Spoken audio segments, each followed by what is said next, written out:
What's going on, guys? Welcome back to the Gen Z Money Podcast, where we turn financial peace to your reality. I'm your host, James Bowman, and today's guest is Miss Money Moves from Instagram, and her name is Stephanie. We had an awesome conversation about where her money journey begins, how she's consistently tracking her money journey, and all of the little, kinks and twists that come with it. She has adopted NoSpend Sundays to help, keep her budget in line. She's got an idea behind 30 before 30 that we're going to talk about. And it's just so many different elements of personal finance that we discuss. And you're going to hear how she's kind of twisted and molded it to fit her personal goals. And of course, there are things that we talk about that we don't agree on, like her emergency fund being lower, but she having other cash for other things. But that's the great thing about personal finance is that you get to hear what other people are doing and how other people are navigating the space, and you get to create your own. So it's awesome to hear stories like this, and I really hope you guys enjoy it. So let's go ahead and get right into the interview. What's going on, Stephanie? Welcome to the Gen Z Money Podcast. How you doing today? Good. Thank you for having me. I'm excited to be here. Yeah, I'm really excited for you to come on because I follow you on Instagram and you post a lot of entertaining reels and some really good information that I think a lot of people can get some benefits from when it comes to personal finances. So I really appreciate you coming on to have the conversation and to tell your story. Yeah, any opportunity to talk more about money, I think getting everybody to talk more about their finances is a really important first step. So anyone that wants to listen, I'm always here and happy to talk about it. It's so funny because it's like uh, finances, it's one of two roads. Either you don't want to talk about it at all, or that's all you love to talk about. And so anybody I Yes. bring on the podcast is like, I'll talk about this stuff all day long. Definitely. Okay, Stephanie. So let's start from the beginning. Let's start from little Stephanie on the block. How was money talked about and viewed as you grew up? Yeah, it's funny because I never really, in my early 20s, I never really thought about that or how that would have affected me. And then when I started this personal finance journey, I realized it just really wasn't talked about a ton. But then my uncle owned a farm and everybody in the family worked on the farm. So when I was 12, I started working on the farm, doing farmers markets, like making my own money. And it was very much, if you wanted something extra, you worked for that money, you saved it up, and then you got the thing. I remember my first summer working one day a week, saving up every dollar I got, and I bought an iPod Nano with it. And that was like the coolest thing I owned. But so, yeah, it was just, if you wanted something, you had to work for it. And then saving was a thing. As I got a little bit older, I realized that debt was something my parents weren't the best at. They just had never been taught it, so they didn't know how to manage it. So I just tried to stay as far away from it as I could because I was like, I don't understand that, and it can obviously cause some issues. So when did you get exposed to your parents having debt and mismanaging it in a way? Did you get exposed to that at an early age, or is that something that you didn't really figure out until you got older? I think I realized it a little bit more like in my later teens, high school, 16, 17, 18. They had purchased a property that wasn't the best deal. And I think it was in hopes that, they could build on it and use it as a rental and all these things, but they had never taken the time to fully educate themselves on that process. So then it ended up not being the best deal for them. And I kind of remember thinking, like, we own this random piece of land that we can't do anything with. I feel like that's probably not our best financial move. And then I watched that put a lot of pressure and stress on my mom as she tried to kind of backpedal and figure out, learn after the fact. So. Gotcha. And I just want to point out something I really love when it comes to parenting and children. And I don't have children, so I speak from a bare minimum standpoint on this, but like I love it when parents instill in their children because to work for what you want. So you said you worked and you saved for an iPod Nano, and that's like a very big step. And I you most people can agree is when you're a child and you actually pay for something, you value it so much more than if your parents just bought it for you. So I really think I want to point that out. Like that is an amazing thing that I wish more parents would do. And being in a personal finance space, like I want to be as humble as possible when I say this, but I know that I'm going to become extremely wealthy in the future. But I don't want to be that parent who just gives their child whatever they want when they want. I actually want them to work and earn and feel how you felt when you finally saved up for that iPod Nano. Yeah, and I mean that's one of the biggest lessons that I valued it even before I started learning about personal finance. Them teaching me the value of a dollar in that way. I mean, I think that's taken me really far in life and helped me in a lot of avenues. So I think it's a really valuable thing to instill in your children. I don't have kids yet either, but I always think that's something I want to be able to instill in them as well. Yeah, because you don't want your children to feel entitled Yeah. because yeah, the world doesn't owe us anything. So I want to teach them the same thing. Like the world doesn't owe me anything and it doesn't owe you anything. So as you got older, were there any major financial mistakes that you were making around the 18, 19, 20-year old, era, like getting into tons of debt? You said you were already a little afraid of debt, but were you taking out any student loans to go to college or buying cars or credit cards or anything like that as you began to get older? Yeah, I think that's something that I was lucky. And I think because I was so nervous, I just kind of steered to the don't do anything move. So I ended up just paying for college. I mean, I went to community college and then a smaller university. So I did pick, I mean, it was still expensive, but I did pick the cheaper route of that. And I was able to work while I went to school and pay out of pocket. I was lucky enough to still be able to live at home with my parents during that time. So I avoided most of that debt. I did lease a car in around like 23, 24, and it hasn't been the best financial move, but at the time, the people in my life were like, oh, this makes sense. Like it'll make your payment lower, this, that, and the other. And so having the roughly $20,000 car loan now, because I did end up purchasing it, that's been something that I think I definitely would have liked to do differently, but you live and you learn. So Yeah, and you have to go through these. And I mean, I I get it that you want to kind of attribute it to luck when it comes to not making these huge financial mistakes, whether it's taking out massive student loans and things like that. But I also want to give it a little bit to it goes a little bit further than luck, right? Like there had to be something that you were looking at that you had at least experienced to say like, okay, this is not a good financial decision. I should not be maxing out credit cards like my friends. I should not be taking out student loans. So I don't want to attribute all of that to luck. There is something, whether you realize it or not, deep down inside of you that told you like, you know what, let's not go down this path. yeah, I think I say luck because I think the way my parents kind of taught me about that value of a dollar and you work, I always worked hard for my money even from a pretty young age, so I understood that side of it. And so I guess my friends that didn't have the opportunity to learn those lessons or have parents that were kind of transparent, my parents were never really like they didn't openly talk about their finances, but it was never a big secret, and we weren't super struggling, but I always knew that it was kind of tight and they were living a little bit paycheck to paycheck. So I think in my mind, not all luck, but I think seeing that, whereas some of my friends, their parents weren't very transparent or weren't very open. And so they kind of lived in this bubble for a long time. So I think that's where I bring that luck word into it. Gotcha. Yeah. Yeah. You definitely make sense when you say that. So, do you recall there ever being like a turning point where you realized, like, okay, snap out of it, Stephanie. I have got to get complete control of my finances and I need to make a plan for success? Was there a time where that happened that you can recall, or was it kind of a gradual growth, or how did that come about? Yeah, so it was kind of all the two circumstances happening at the same time. It was about a year ago now, last spring.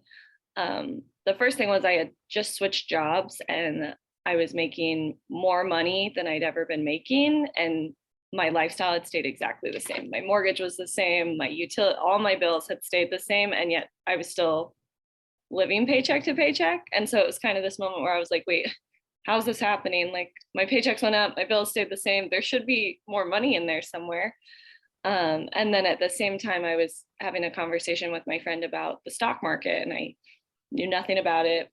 I had a very small 401k that I was like, I think those are stocks. I'm not sure. And I said out loud to my friend, like, oh, I'm just not smart enough to be a stock market person. And I kind of stopped for a second. I was like, why would I tell myself I'm not smart enough? Like I went to college and I learned about business. I went to real estate school and got my real estate license. So obviously if I want to learn something, I know how to study it and learn it. So why not apply that to the stock market or my finances? So then I just kind of dove in head first, and the next day bought like 3 different personal finance books, was starting to follow everybody I could on Instagram that was talking about it. And then it spiraled into so much more than I could have imagined. But a year later, I'm in a completely different position. And I'm very thankful that I did start that journey and start paying attention to everything. Yeah, do you remember what those 3 finance books were that kind of got you kickstarted into this whole personal finance journey? Yeah, it was the psychology of money and the happy investor, I think is what it's called. You said The Happy Investor. Yeah, I feel like that's what it was called. Yeah, Totally drawing a I blank will. now. No, yeah, I'll definitely look them up. I don't think I've read either of those, but I'll definitely Yeah. look them up because I want to look at. I love me some personal finance books, man. Yes, yes. And if I find them, of course, guys, I'll put them in the show notes. That way, you guys can have them as the listeners. So, a lot of things on your Instagram, a lot of posts you make has this idea of 30 before 30. Can you kind of explain what that phrase means? Yeah, so I had seen another Instagram account do a like 20 lessons I learned in my 20s. And I was like, that is so cool. And Instagram has that new favorite button. So I had like favorited her and was looking at all of them because I was like, I think that's so valuable, especially for people in their 20s. What are other things that 20-something-year-olds have learned and found valuable, and can I find value in that? And so I kind of started making my own list mentally as I was following along with her journey. And I'm 28 this year, so I'll be 30 in a couple of years. And I was like, let's kind of take my own spin on that and think of 30 finance things I've really learned, 30 things in my 20s that have helped my finances, because really my finance journey started about a year ago. So there's been a lot I've learned in that year. But as we kind of talked about, there was a handful of things in my 20s too that I just kind of naturally had from my parents, and I had kind of learned on my own. And I think those set me up for success on this personal finance journey. So it's been fun to kind of look back and learn a little bit more about myself and think about those things that set me up for success from my early 20s as well. That's phenomenal because I always like to put out, because even people might ask me questions and think that I just know absolutely everything when I know very little. I know a little bit about a lot of different subjects. And so I like the phrase being a lifelong learner. Right. And I never want to be the smartest person in the room. I always want to find someone and talk to them that knows just a little bit more than me or has knowledge that I don't, and get it from them. Because I think oftentimes people, especially when they've been doing personal finance, they think that they know everything. They think that they have the golden goose egg, that if everybody just touches this egg, they will turn to gold and they will become millionaires, when that is absolutely never the case. It's never been the case and it never will. Personal finance is personal. So I always love when people are always seeking more education, especially when it's in areas that might even contradict what you've learned up to this point. And a prime example of this is like the whole new crypto phase. Like, I'm not a fan of crypto. I personally don't invest in crypto, but I'm always willing to listen to someone and get their opinion on it, even if it doesn't change my mind, right? But I'm always open to learn more. And yeah, so I love that idea of the 30 before 30, because it shows that you're a lifelong learner and that you're always going to be learning more and more and more, and you're never going to be done, essentially. Yeah, I always think of myself as like a forever student. Like always in school in some sort of way, whether that's school from this person or that person or this topic. I always want to continue to grow my knowledge in all areas. Yeah, and that's a really big reason why I love bringing different people onto the podcast to hear their story and hear their journey and the path that they've taken. Because even though it's not the same to mine, and even if I wouldn't recommend that path to someone else, it's still really fulfilling to hear the fruits of, the different path they took and to get to where they are. So, and I always suggest that, Definitely. and that goes to every portion of your life. It's not just for finances, it's for your marriage. You want to see, people might have taken different paths down relationships, or just spiritually, or anything fitness wise. It just goes, you always need to be open to at least hearing other perspectives. Yeah, definitely.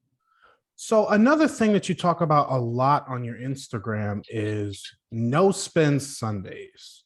What was the inspiration behind that concept? So I'm an independent contractor for real estate. I kind of have a unique real estate role, and I get paid for each appointment that I do throughout the day. And somehow in the last, 4 or 5 months, my mind has started on days that I work kind of keeping a running tally of if I'm positive or negative for the day. Like, oh, I've done this many appointments, so that's X amount, but I stopped and got a snack, or I stopped and got gas, so that subtracts that. So I was kind of always like, am I in the green or am I in the red today? And then there was a few days where, I realized, oh, I haven't spent any money today. So that's kind of cool. Let's see if I can actually do that more often. And I mean, Instagram, you're trying to kind of play on words a little bit. So I picked Sunday because of, obviously, NoSpend Sunday had a good flow to it. And so it's kind of, Sundays I focus really hard on trying not to spend any money. I drive a lot, so I always end up buying gas, which, personal finance, a big thing I always say is give yourself grace. You don't have to be perfect at everything all the time. Trying to learn is the important part, and trying to apply these things is the important part. So I mean, if I spend a Sunday and all I did was buy gas, I'm like, you know what? Good job. I didn't let myself spend in other areas that I didn't need to. And then, I mean, that's carried over into other days too, where, I'll get halfway through the day and realize I haven't gone and really spent any money. So then I'm like, well, what could we do tonight that's a free activity? Could we go to the park? Could I go on a walk or hang out by the pool? Something different. Yeah, I love that analogy of kind of creating a daily budget in your head. You're saying like, Yeah. okay, this is how much money I brought in from doing work, and this is how much money that went out. That number, 9 times out of 10, it needs to be positive, right? Because Yes. otherwise you're going the wrong way. So I Yeah. love that. I love that. And a lot of people, for example, when they're doing side hustles, okay, I'm going to be completely transparent with you guys. My wife, she is a registered nurse, and she's able to pick up hours at work, and over time she ends up making double, sometimes even triple her normal base salary. But she'll have this thing where she'll be just randomly looking at other odd jobs around just to fill up her free time, and she'll look at things like cleaning, or I don't even know, like donating blood, or just some crazy stuff that she might get like $10 an hour, $15 an hour doing. When I'm like, babe, you could be going to work in overtime making 60, 70, $80, and your time spent profiting will be so much higher. And sometimes I have to remind her, like, listen, you went to school for a long time. They need you out there. So you have to make best use of that time. And so creating a daily budget in your head, saying like, where is my time best spent on this day? What is going to give me the max amount of income and the least amount of uh, expenses to make that gap way bigger? Yeah, And I it's relate. funny. Go ahead. You mentioned your wife being like kind of a busybody of sorts. How can I fill my free time? And I have that same thought a lot. And so the No Spend Sunday actually kind of helped me have this mentality where it was like, I could fill my evening time with a side hustle, walking the neighbors' dogs for $10, $15 an hour, doing something like that.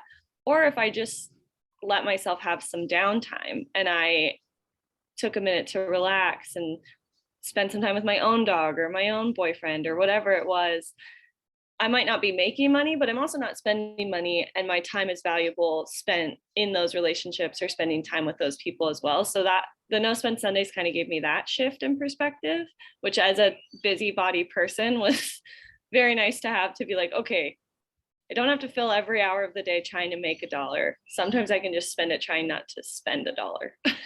Yeah, and I think that gives so much power because you're giving yourself permission to invest in relationships. Mhm. And if you spend all of your time investing in producing income and trying to get the best return on your time, you're going to sacrifice those very important relationships, whether it's you have children or if you have a dog or a husband, boyfriend, or whatever that is, or even friends. So, I mean, you do have to give yourself permission to invest in relationships because that's just as important as the finances. Yeah. So how has this no spend Sunday or just no spend any day, trying to keep the expenses as low as possible, how has that impacted your overall financial situation? It's definitely helped a little bit. I think that it's helped me realize, I mean, you see those posts all the time, like, oh, if you just saved an extra $20 a day, you'd have X amount by the end of the year. So then if I think about it, I'm like, well, if I didn't, how easy is it to spend $20 when you're out in the world? That goes so fast. That's a lunch somewhere or stopping at the gas station. I mean, for me right now, it's triple that to fill my car up with gas. But so I think in my head, it's like, well, now all those little $20 trips to wherever I was going are just adding up in my bank account. I've been able to start kind of putting that into my emergency fund again and kind of growing that back up. And that's been nice to see finally. So I think that's really helped a lot. Yeah, yeah, absolutely. And I mean, it's the little things, you know what I mean? It's the little adjustments that you make, maybe every day, every week, every month that ends up compounding over time. We talk about the power of compound interest, saving an extra $20 a day. Maybe for that day, it might be $20, but for the year, that ends up being thousands of dollars that you saved. So I Mhm. think looking at the long term, looking at the big picture instead of just the daily picture, which is small, will also help people grasp the concept on why it's so important. Yeah, definitely. So on your page, a lot you track your net worth on a monthly basis.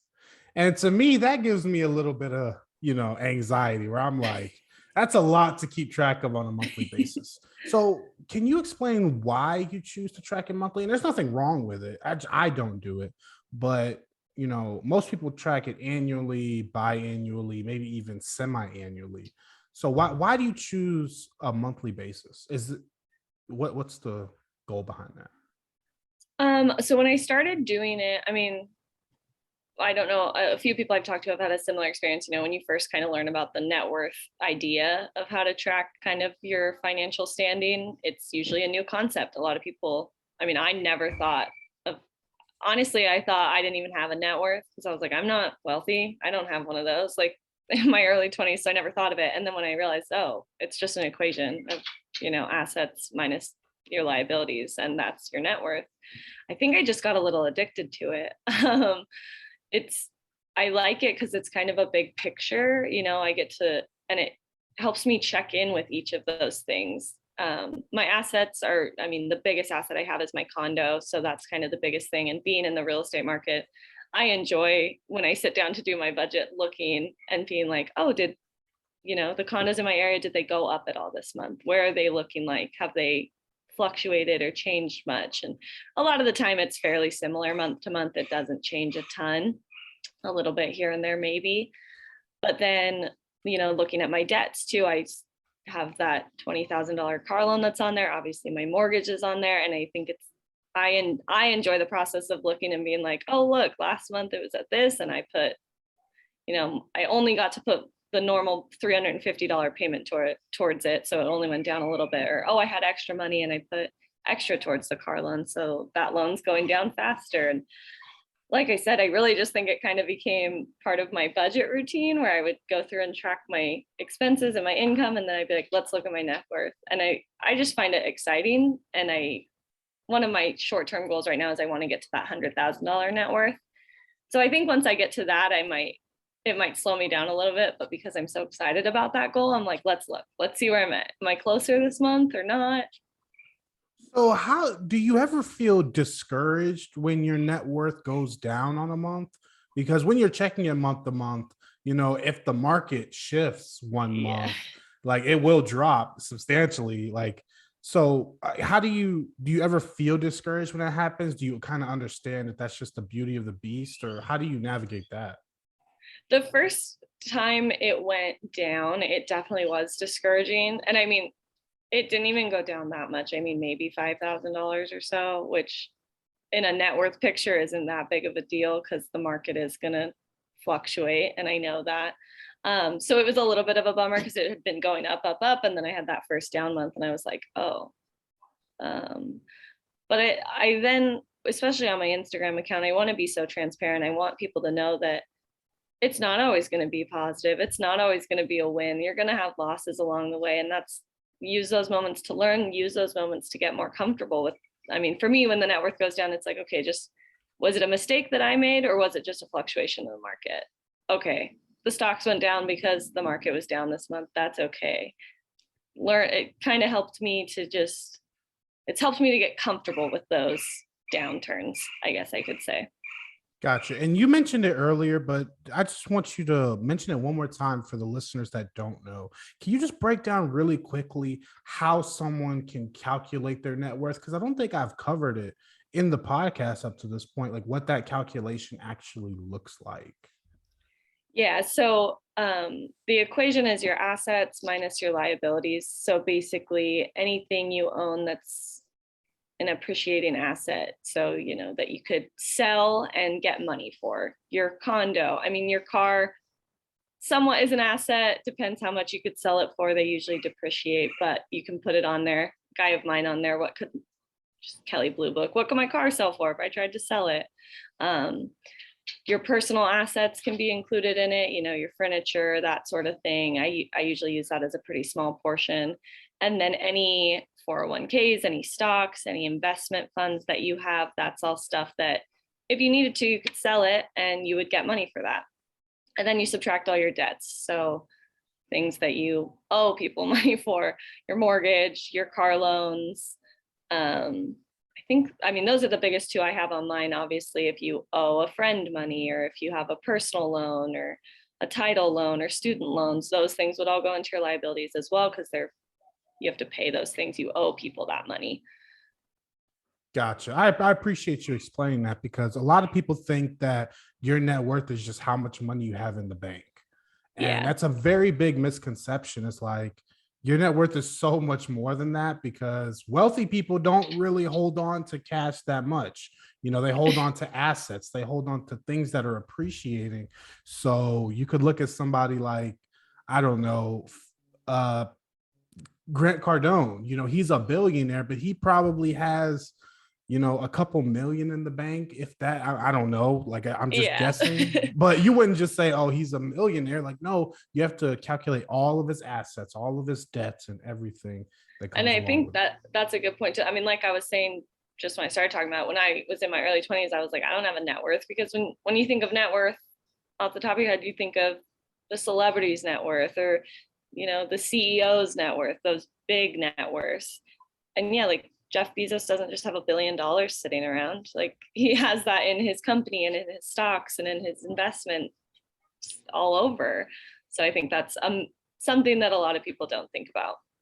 Yeah. And I think it can be very discouraging, but I think that everyone should have a knowledge of their net worth. And I will go ahead and point out, guys, the number one thing that will destroy your net worth, and most people will figure this out, is student loans. When you calculate that in, you will find that many people have a negative net worth because they own student loans. And that can feel discouraging. It's like, wow, like how am I ever supposed to get up to $100,000 net worth if I'm at negative 50,000 because of student loans? But that's just all a part of the process, guys. But you cannot choose to be ignorant on it and think and be like an ostrich, stick your head in the sand and forget about it, because it will never grow. It'll end up continuing to go down. Kind of like your credit score. Like you can't just ignore your credit score and hopefully it recovers one day. Like, no, you have to be diligent. You have to be consistent in order to get it to where you want it to be. Yeah, I had heard early on in my journey, someone had told me you can't change what you're not tracking. And so that was something that was valuable to me as well. I mean, with anything, when you're trying to grow on Instagram, how are you going to gain followers if you're not paying attention to your insights? How, if you're trying to grow your net worth, how are you going to grow it if you don't even know where it's at to begin with? So I think that's an important lesson that stuck with me early on. Yeah, I love that. And a part of tracking it is dealing with how uncomfortable it may make you. You have to be willing to get uncomfortable in order to make the change. And in some sense, it gives you a sense of motivation where you see that, holy cow, I went from negative 50 to negative 40. You're like, I can actually do this. Like it is obtainable. And that ends up snowballing and motivating you to do even more. I completely agree.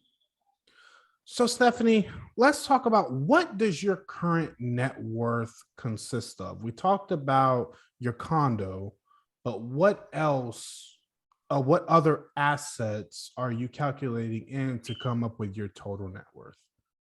Yeah, so I mean, I have, my liquid cash, my bank accounts and whatnot that are a small portion.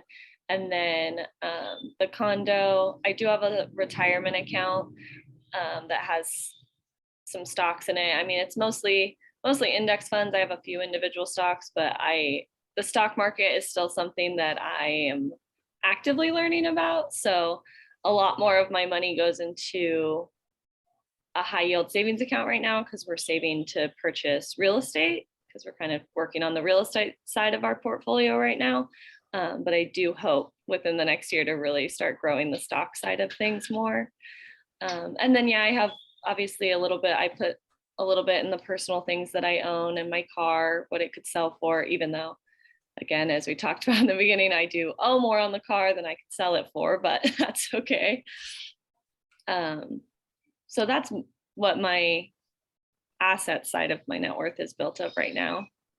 Gotcha. And then you already talked about your liabilities being like your car loan and your mortgage and small things like that. Yeah. So, well, let me dig a little bit deeper. Well, why are you, and you don't have to have the perfect answer to this. This is just to satisfy my curiosity. Why have you decided to transition more into target more real estate than the stock market? I think the big thing that steered me that way is, like, I am a real estate agent. I've been working in real estate I'm in Phoenix, so I'm in the Phoenix market, and I've been in it for about full time now, about almost 2 years. So I just felt like I had a pretty good understanding of it. And so for me, it felt a little less risky. And then also, I do have this shorter term goal of becoming a millionaire within the next 5 years. And so the few people that another thing I do is, if you want your life to look a certain way, you kind of have to find people that their life looks that way and try to learn from them and how they did it. And so those handful of people that I found that grew their net worths or became millionaires or financially free, they did it through real estate. I think that it's a pretty big wealth builder. So between those two things, that kind of became the plan. If we can try to purchase one a year for the next 5 years, which I know is a little ambitious, especially with this market, but I'm going to shoot for it. And even if we fall a little short and only get 3 properties over the next 5 years, I think that'll still put us in a really good position. Yeah, I don't think that's too ambitious, because I'm right now shooting for 2 a year, but of course I'm not in the Phoenix market. Yeah. No, yeah, you got that one. I'm staying away from Phoenix. But so, I love that you said, like, in order to get to where you want to be, you need to surround yourself with people who are doing what you want to be doing in the places that they're being done. Shout out to Ken Coleman from the Ramsey Network. He says it all the time, and it's absolutely, it hits home every single time. Like, if you want to become a millionaire and you're looking around and the millionaires around you are putting their money into real estate and they're not putting their money into, buying cars, appreciating cars or things like that, that's what you want to be doing. Like, you don't have to reinvent the wheel. You just, Yes. somebody already did it. So you just need to kind of jump on the bandwagon. And people might say, oh, you're just copying what others are doing. So it worked for them. Yep. Why can't it work for me? There's no shame in my copy game.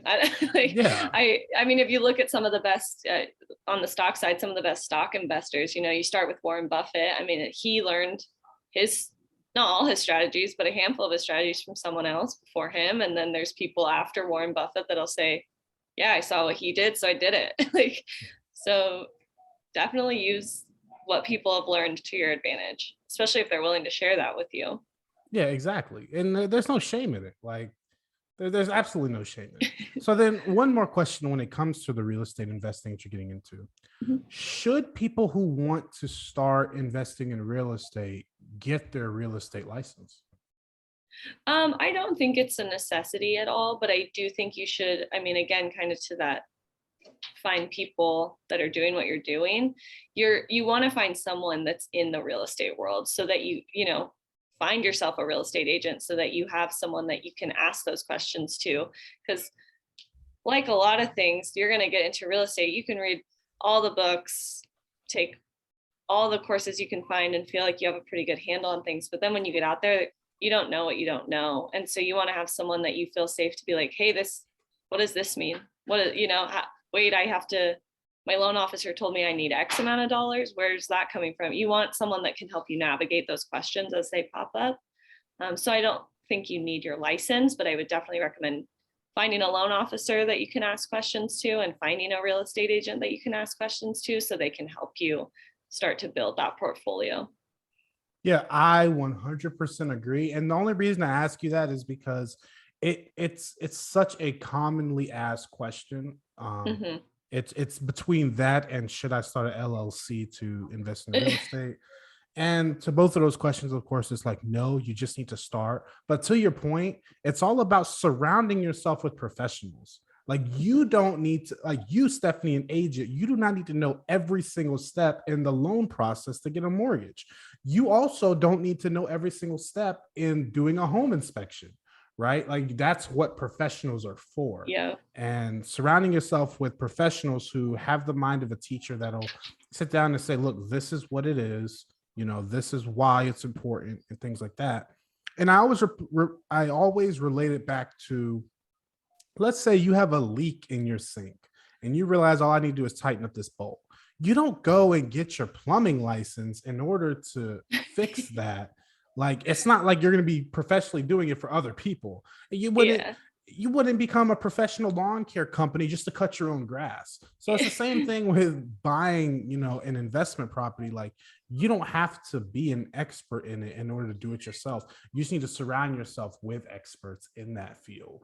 Yeah, I love those analogies. That's great.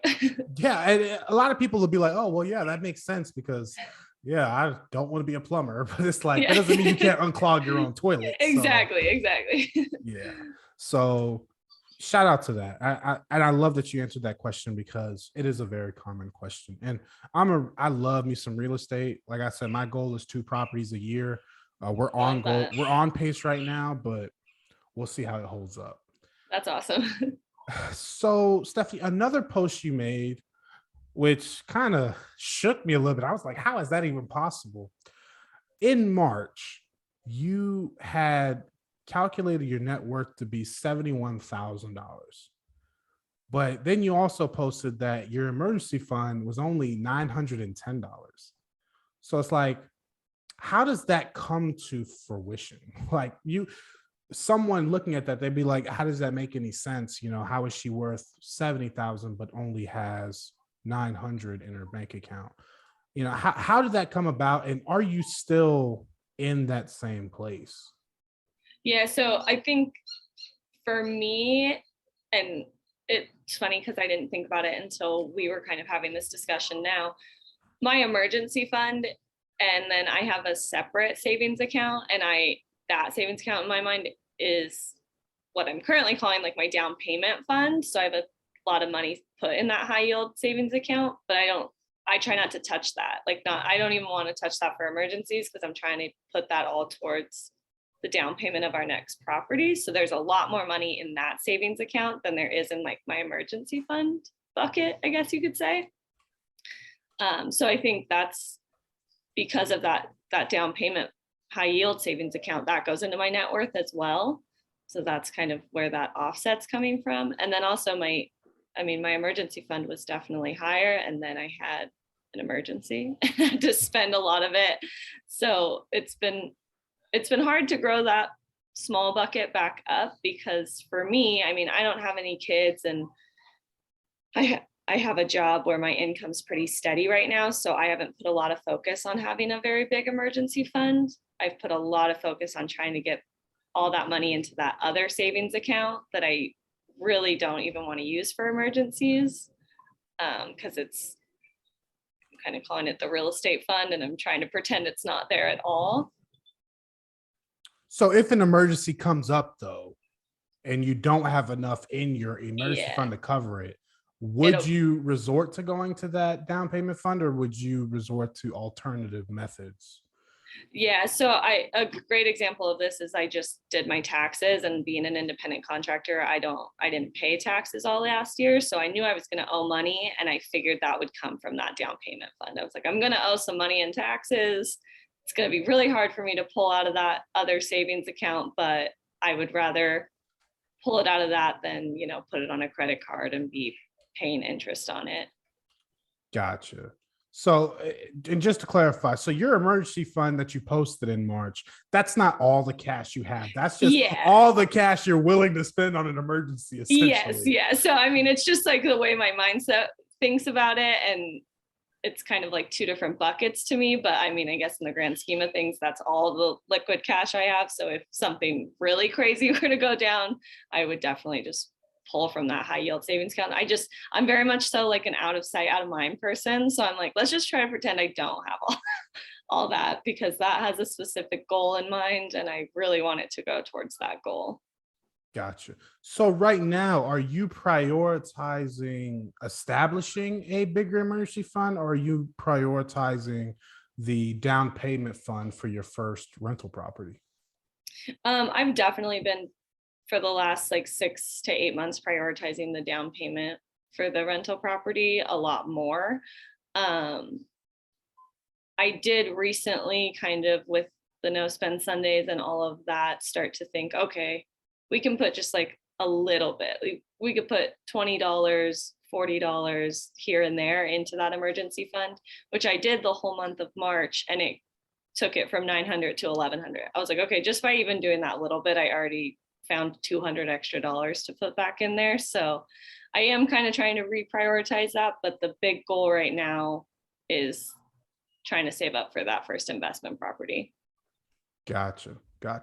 So when you're doing your budget, how do you decide what portion of your income is going to go into the emergency fund, what portion is going to go into the down payment fund for your rental property, and what portion is going to go to debt payoff?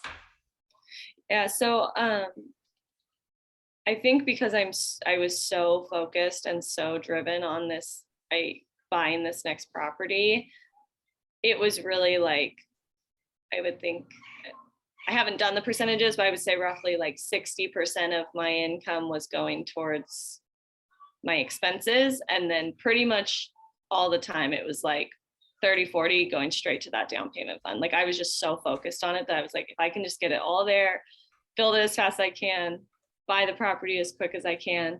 But just recently I've kind of started to be like, okay, let's maybe do more like 30% to that and 10% to the debt payoff, or 10% to the emergency fund. So I got a little hyper focused on the goal and let the other things be like non-existent, which for, 4 or 5 months was okay. But now I'm kind of starting to think, okay, let's try to rebalance all this again. And I mean, Gotcha. I think that's a great lesson for people too, because I think a lot of people think about budgeting as like, I have to set this and I have to stick to it for an entire year. And your budget's going to fluctuate. Your budget's going to fluctuate month to month because life just happens. Gotcha. So you mentioned having a 40% savings rate. We both know that Yeah. you didn't start there, right? Like, No. because a lot of people might be listening to this, they're like, 40%, like, there's no way, Jose, she's lying, And so we can both agree you didn't start there. No, I Do mean, like you, I said, a go ahead. year ago, I was living paycheck to paycheck. So I was saving maybe $50. Like, you know what I mean? I had like a almost 0% savings rate going on. Gotcha. And you mentioned that your income went up over time. During that time, was there anything else that you can remember that kind of sticks out to you that kind of helped you increase the savings rate and decrease the expenses? Was it just the income increasing, or were there other factors that played into that? Yeah. So, I mean, right when I started the budget, I was just making more money than I had made before, but I'd never tracked my expenses. So the first like 3 months, I was just I told myself, I was like, let's just see where the money's going. Like, don't be too hard on yourself. You don't have to set crazy big goals. Just look at your numbers for the first time because you never have. And when I did that for 3 months, I realized, I mean, I love going out to eat. I love going to restaurants. That's where, I love meeting friends for a drink. That's my social thing. I love it. But when I looked at those numbers, I was like, oh my God, the amount of money I'm spending at restaurants is actually like crazy to me because I do like to cook at home too. So I was like, let's find some balance there. Like we could definitely save there. Um, and I mean, so that was honestly the biggest category where I was like, whoa, let's readjust. So I found some savings in that. I started to kind of balance eating at home versus going out and spending all my money on going out. So that was a big thing. And then also, I did spend a lot of time increasing my income. I have a few different side gigs. So that was nice. I'm a virtual assistant. And then I have a couple girlfriends that own a bartending business. So I bartend a little bit as well. So both of those things allowed me, I mean, if job A was paying all the bills, both those other small jobs, that just became extra income that could go towards the savings rate.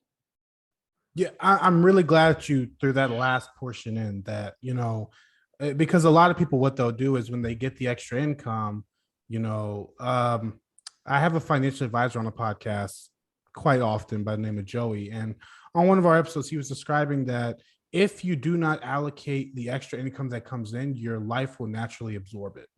And so if you just said that, job A is paying for all the expenses. So if you do not allocate the funds from job B and job C straight to savings or investing or paying off debt, whatever the course is, then your life will naturally absorb that money. Your expenses will end up equaling out on that money. So I love how you point that out, as like you have to allocate those funds. You have to realize, like, just because I have more income in doesn't mean I need to spend more. Yeah. It's kind of that zero-based budgeting method where you have to give every dollar a job or it'll find a job. It might not be the one you want it to do. So definitely that's a good mindset to use. Yeah, I love that. I love that. So, Stephanie, and then last question when it comes to that. So, do you have any debt besides the car loan and mortgage, of course, that you you think that you should be paying off early, or is that kind of just the meat and potatoes? Yeah, so I do have a small credit card.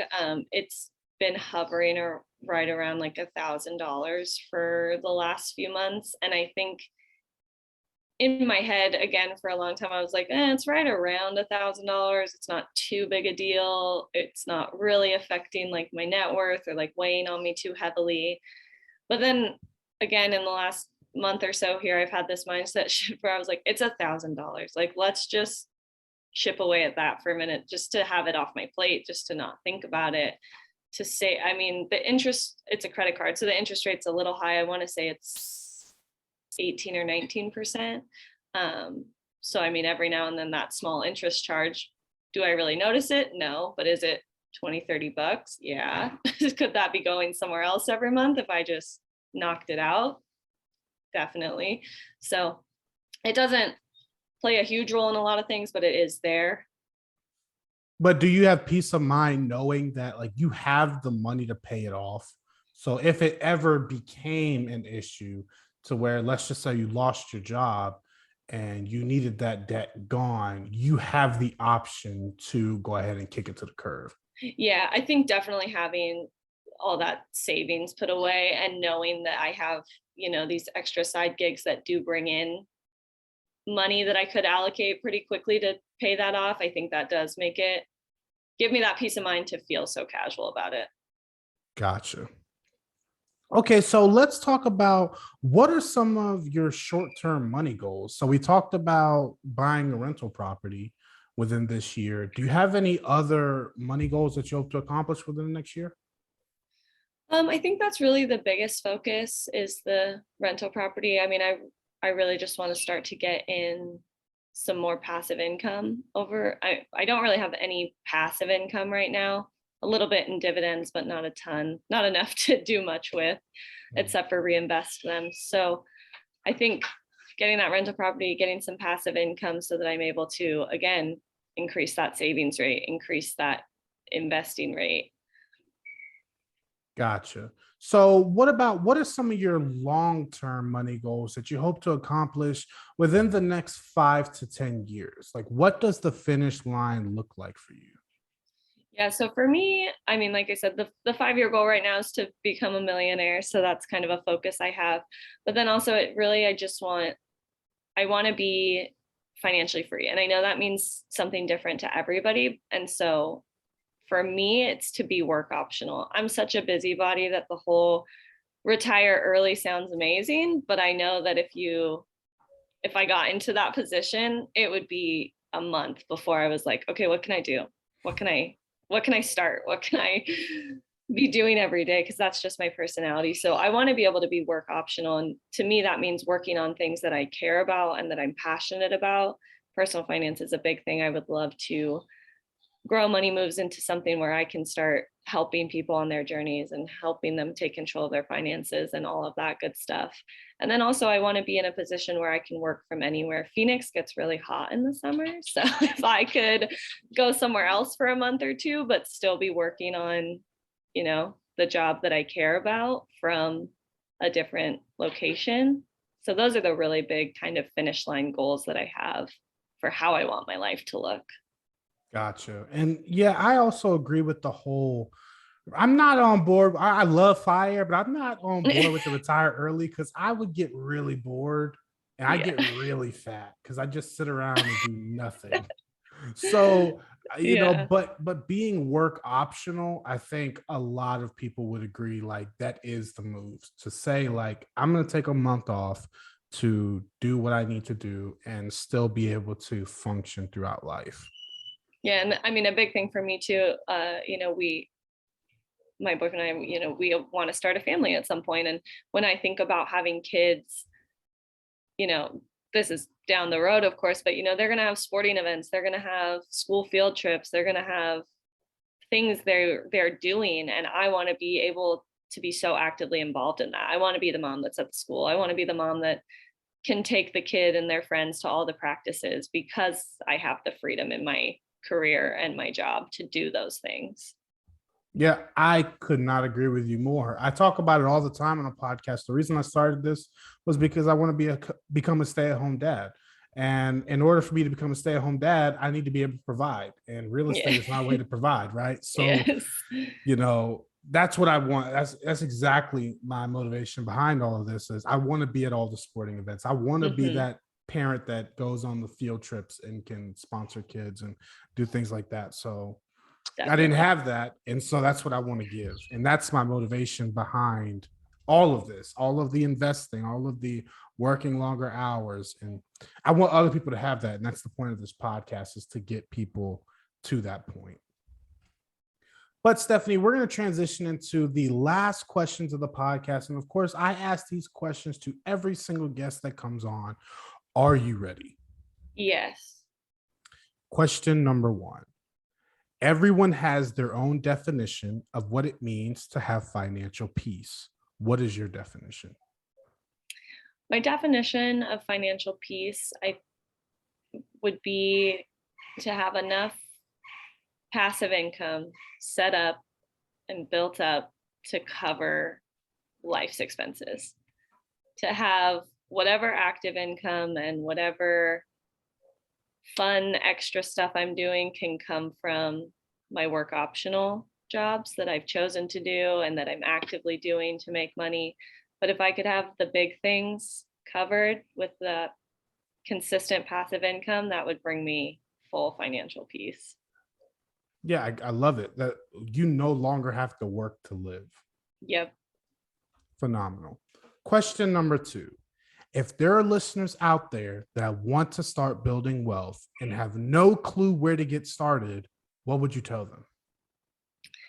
My biggest advice, and I think this is probably the easiest first step, is you're already on Instagram or Twitter, one of the two, and you're probably on there every single morning or every single night. So find 5 to 10 people that are talking about money, that are talking about personal finance, and follow them, because then your feed is slowly going to transition to putting that thought in your mind, to seeing these tips and tricks, to changing your mindset. And I think that that is a pretty easy, pretty quick way that you can start to shift your thinking. Yeah, I love that because it goes right back to surrounding yourself with people who are doing what you want to do in the places it's being done. Like a lot of people think that your network is the people that you're physically hanging around, but you can expand your network to the people whose content you're absorbing. Yeah. And so if you create a network of content that you're absorbing that's all about, living on less than you make, investing, learning about real estate and all these things, you're going to end up naturally forming your life to follow in those habits that others are sharing. So I think that's such a phenomenal and underrated tip, is like Yeah.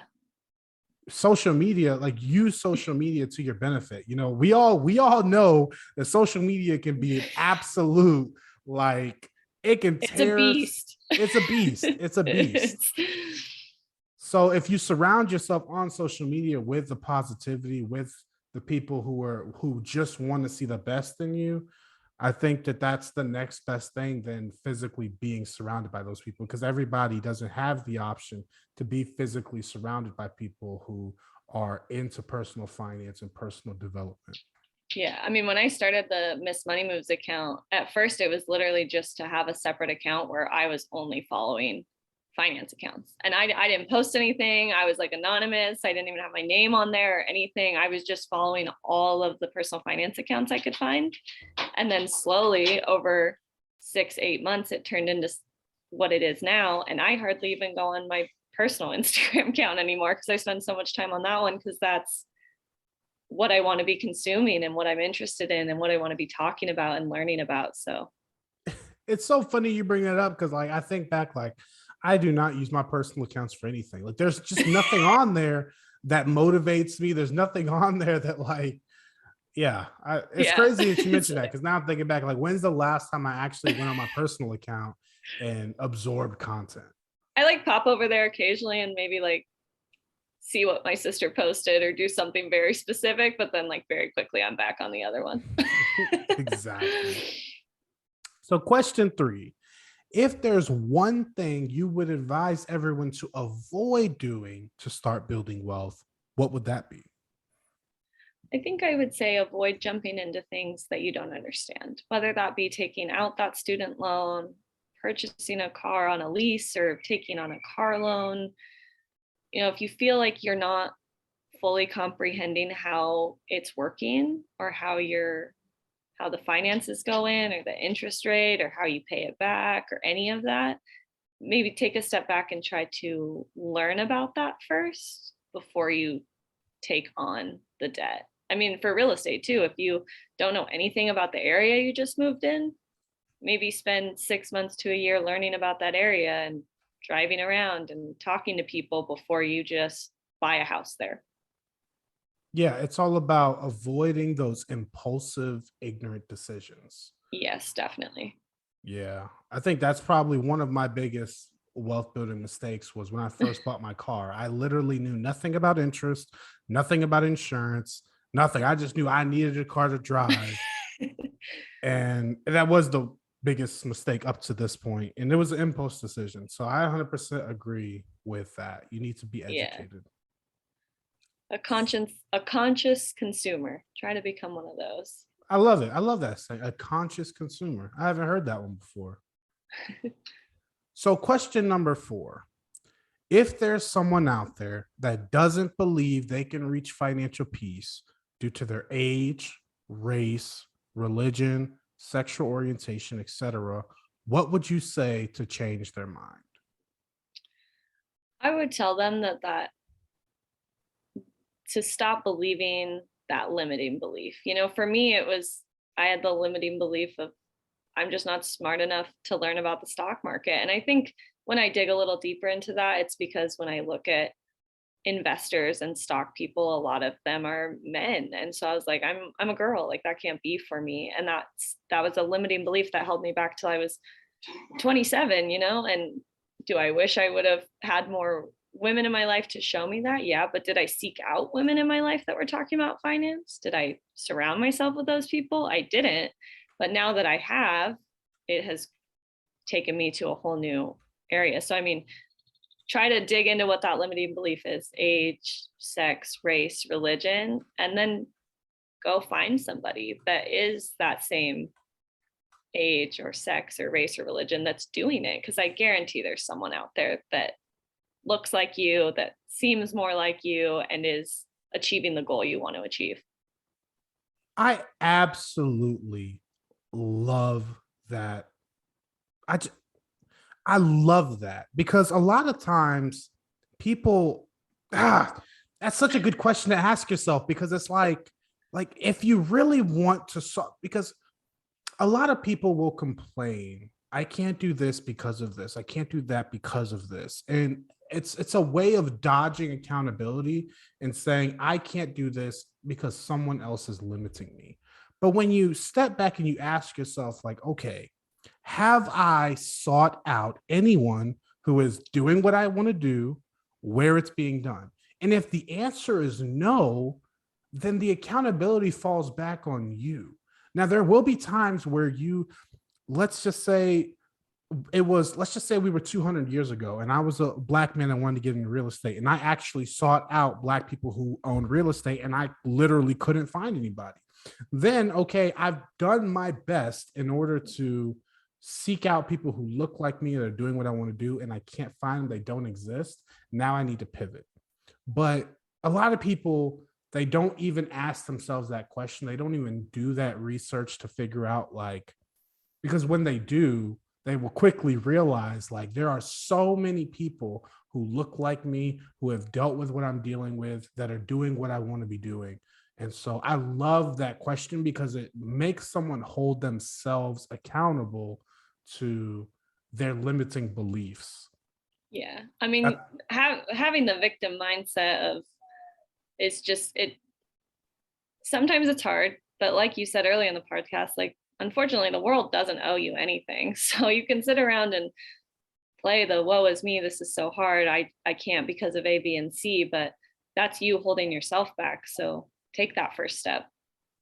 Yeah. And I think a lot of people might have an issue with someone like you being like, if I say it, I'm a man. If I say it to you, some people might think like, oh, it's easy to say that because you're a man.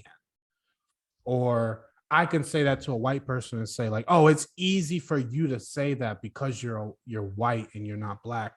But at the end of the day, my philosophy, which I try and teach people, is like, it's not about who's saying it. It's about the message they're saying, right? Yeah. Like, I don't care if a white man tells me that, you can be an investor compared to a Black. The message is the same. So I want people And I mean, not to get so caught up in the messenger, but instead absorb the message that's being said. yeah, I think that's amazing. I think that's a good point. Stephanie, this has been such an amazing conversation. Can you tell the listeners where they can find out more about you? Yeah, so the best place to follow along with me is on my Instagram account, which is at Miss Money Moves. I post on there pretty much every day, and I'm trying to spend this year bringing as much as I can content and resources wise to people to help them start and tackle their personal finance journey. Gotcha. And of course, guys, I'm going to be linking her Instagram in the show notes. You don't have to go far to find it. It'll be in the show notes where you guys can click it and follow her. But Stephanie, I really appreciate you coming on. I really appreciate you sharing all of this knowledge and wisdom and experience that you've gotten up to this point. I think it's been really indulging. And I really think that the listeners are going to get a lot of value from listening to this conversation. Yeah, thank you so much for having me on and for creating this whole platform and bringing together all of these people. I mean, I've been listening to the podcast, and there's so many different stories and so much to learn from everybody you're bringing together into this one space. So thank you for all of that. Absolutely. That's the whole point. It's like we're all running our different race and we all have different obstacles, but there's someone out there that has faced the same obstacles you. So if I can get every single obstacle faced on this podcast, then people have absolutely no excuse not to be able to overcome it. So, definitely. But yeah, I really appreciate you coming on. And hopefully I can have you on in the future. We can get some net worth updates. Maybe you pivoted. Now you've hit those couple rental properties. So the future is very bright. So yes, that sounds great. Thank you so much. Thank you, Stephanie. You have a blessed rest of your day. Yes, you too. And guys, I really hope you guys enjoyed that interview and that conversation with Stephanie from Miss Money Moves. Like I said, we talked about a bunch of things, anywhere from how she improved her savings rate up to getting around that 40% mark. I know that may seem very, very unobtainable for most people, but you have to realize that no one who is saving 40% of their income actually started with saving 40% of their income. They always started with something smaller, whether it's $10, $100, or whatever that is. We also talked about tracking your net worth every single month just to see what it's doing.